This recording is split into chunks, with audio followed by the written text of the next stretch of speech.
Olá, que bom é estar de volta com você para um novo trimestre, para uma nova temporada, mas sempre estudando a palavra de Deus e mantendo comunhão com o nosso Deus, o nosso Senhor Jesus Cristo.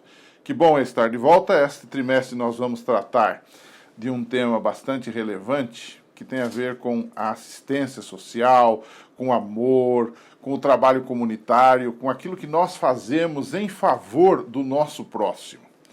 O autor da lição desse trimestre é o Dr. Jonathan Duff. Ele é um especialista na área, inclusive é diretor, é presidente da ADRA Internacional, que é uma agência adventista que trata exatamente dessas questões de ajuda humanitária, de desenvolvimento comunitário social.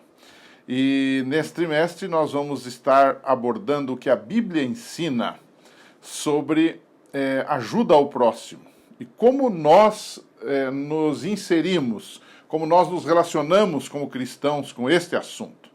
Você sabe que hoje há uma discussão sobre duas alas aparentemente opostas, mas que não são opostas. Há um grupo de pessoas que insiste que nós deveríamos dar estudos bíblicos, que nós deveríamos falar do amor, da graça de Deus, falar do céu, do preparo para a volta de Jesus, e não nos importarmos muito com obras sociais. Por outro lado, há também aqueles que acham que nós não deveríamos falar tanto da volta de Jesus, do amor de Deus, da graça, do perdão, do juízo, da salvação, mas enfatizar obras de amor, porque com isto, ajudando o próximo, nós vamos estar cumprindo a nossa missão. Na verdade, nem uma coisa nem outra, mas todas elas juntas. As duas coisas vão juntamente. E nós vamos ver nesse trimestre que a palavra de Deus é muito clara de que devemos pregar o Evangelho. Nós temos, segundo Apocalipse 14, 6 em diante, nós temos as 3 mensagens angélicas para proclamar a cada nação, tribo, língua e povo, de que Jesus vai voltar, de que o juízo de Deus está em operação, que Jesus perdoa, que Jesus salva.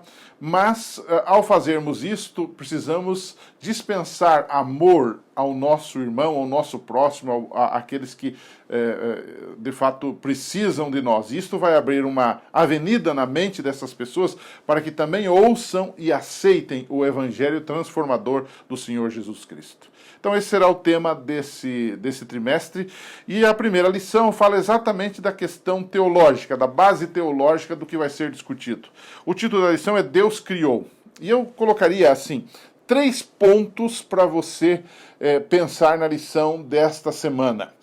O autor trabalha, em primeiro lugar, dizendo que Deus criou tudo perfeito. Em segundo lugar, ele trabalha com o conceito de que aquilo que foi criado perfeito foi arruinado. E, finalmente, aquilo que foi arruinado passou a ser restaurado por causa da graça de Deus e do sacrifício do Senhor Jesus Cristo. E então ele nos coloca, no final, como seres humanos, como cristãos comprados por Cristo, como nós nos inserimos nessa obra de restauração do ser humano. Então, vamos lá para os 3 aspectos. O primeiro é, Deus criou tudo perfeito. Quando a gente vai para Atos 17, verso 28, diz que nele, em Deus, nós nos movemos e existimos. Ou seja, nossa origem, ela é nobre. Ela não é de uma ameba, de um protozoário, ela não veio de formas primitivas de vida e evoluiu até chegar em nós. Nós somos criados perfeitos por um Deus perfeito e é nele que nós nos movemos e nós existimos.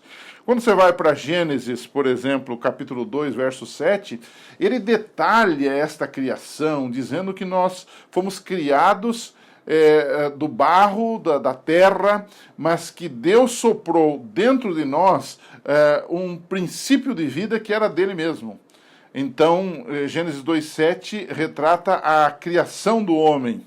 Ele foi feito alma vivente. Ou seja, em outras palavras, a gente pode dizer que pelo fato de ser criado por quem foi criado, não existe defeito de fabricação neste ser humano, que inclusive Gênesis 1 também diz que ele foi criado à imagem e semelhança do nosso Deus, ou do seu Deus, né? Então, no final de todas as coisas, para arrematar essa primeira parte da lição, sobre Deus criou tudo perfeito, a gente pode dizer aquelas palavras que estão em Gênesis capítulo 1, verso 31. E viu Deus tudo quanto tinha feito, e eis que era muito bom. Havia, de fato, sincronia, beleza, perfeição moral, espiritual, social, em todos os sentidos. Bem, mas nós chegamos no segundo bloco do tema desta semana, que é criado perfeito, mas arruinado depois. Adão e Eva, eles foram criados perfeitos e eles tinham algo que eu e você também temos. E eu costumo dizer que isso que nós temos, que todo ser humano tem, é uma bênção, mas se for mal utilizado é uma maldição, que é a liberdade moral, ou como chamamos de livre-arbítrio. Adão e Eva usaram essa liberdade de forma errônea, e então veio o que nós chamamos de pecado, porque eles assim o escolheram. Não foi Deus que determinou, não foi Deus que quis, como alguns às vezes pensam, não foi Deus que os colocou numa situação embaraçosa, difícil, então eles tiveram que cair. Não, eles escolheram de forma livre, espontânea. Eles tinham liberdade moral, e eles então pecaram. Né? E nós conhecemos a história, né? Nós conhecemos o texto bíblico, por exemplo, de Gênesis capítulo 3, versos 17 e 19, que esse pecado arruinou a natureza. A terra passou a produzir espinhos, cardos, produziu coisas que ofenderam, que machucaram o ser humano, e assim o fazem até hoje. O pecado também arruinou o relacionamento do homem com Deus. Gênesis 3:8, a Bíblia diz que o homem e a mulher, depois do pecado, se esconderam de Deus. Se esconderam porque estavam com medo. Se esconderam porque se retraíram, porque haviam cometido algo que ofendia o próprio Deus. O pecado arruinou, além do relacionamento do homem com Deus, arruinou o relacionamento do homem com o próprio homem, o ser humano com o próprio ser humano. Basta você ler no livro de Gênesis, capítulo 4, verso 8, a história de Caim e Abel. 2 irmãos, um irmão matou o outro. Quer dizer, a partir dali começa esta situação que se perpetua e que chega aos nossos dias da forma que nós hoje a temos num mundo de fato conturbado, complicado, arruinado.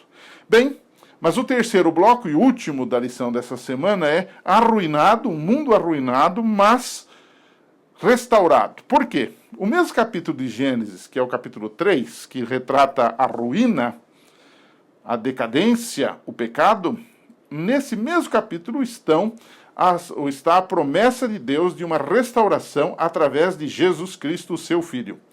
No 3:9 de Gênesis, nós lemos assim, que Deus procura Adão e diz, onde você está? Onde estás? Esse onde estás tem um significado que vai além de uma pergunta geográfica. Aonde você está, Adão, do ponto de vista geográfico? Não, ele vai além. Na verdade, Adão, onde você está no sentido moral, no sentido espiritual? Onde você está? Você está distante de mim. É isso que Deus está perguntando para Adão. E ao procurá-lo, nesse ato de procurá-lo, é o começo já do Evangelho. O que é Evangelho? É boas novas sobre perdão, sobre salvação, sobre vida eterna, sobre restauração do pecado.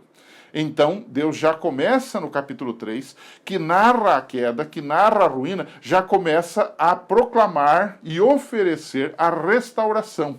E no verso 15, então, alguns chamam esse verso 15, Gênesis 3:15, de o proto-evangelho, onde ele fala da semente da mulher, que é Jesus Cristo, que iria esmagar a cabeça da serpente, que é o diabo, que é o autor do pecado e o disseminador do pecado nesse mundo. Então nós já temos aqui, nesse terceiro bloco, um mundo arruinado, mas ao mesmo tempo um mundo restaurado.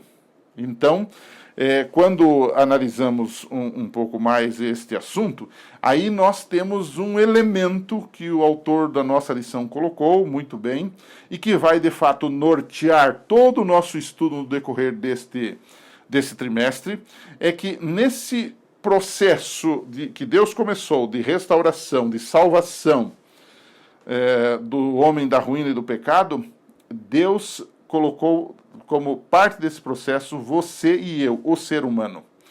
Ao mesmo tempo que nós somos restaurados, nós temos que ajudar nesta obra de restauração. E o autor aqui nos lembra Gênesis 4:9, quando Deus pergunta para Caim, ou melhor, quando Caim pergunta para Deus: acaso sou eu tutor ou responsável pelo meu irmão? E então a resposta inferida da pergunta inicial de Deus foi essa: sim, com certeza você é tutor do seu irmão. Gostemos disso ou não, por causa desse elo comum, Deus nos deu uma responsabilidade para com ele e com relação aos outros. A Bíblia diz que nós devemos amar o nosso próximo como a nós mesmos.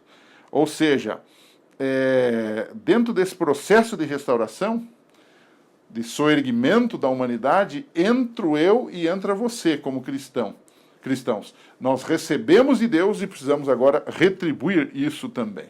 E então, para terminar a lição desta semana, você poderia perguntar aos seus alunos, eu costumo colocar essas perguntas no final, né?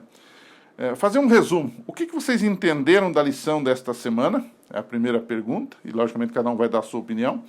E você já podia projetar a lição do trimestre, fazendo a seguinte pergunta: o que é que vocês acham que virá nesse trimestre? O que vocês esperam da lição desse trimestre? Que isso propicia um debate, uma boa conversa ali e de fato, torna a lição ainda mais agradável e ao mesmo tempo mais participativa. Que Deus abençoe. Semana que vem tem mais. A gente se encontra aqui para a lição de número 2. Que Deus abençoe. Até lá.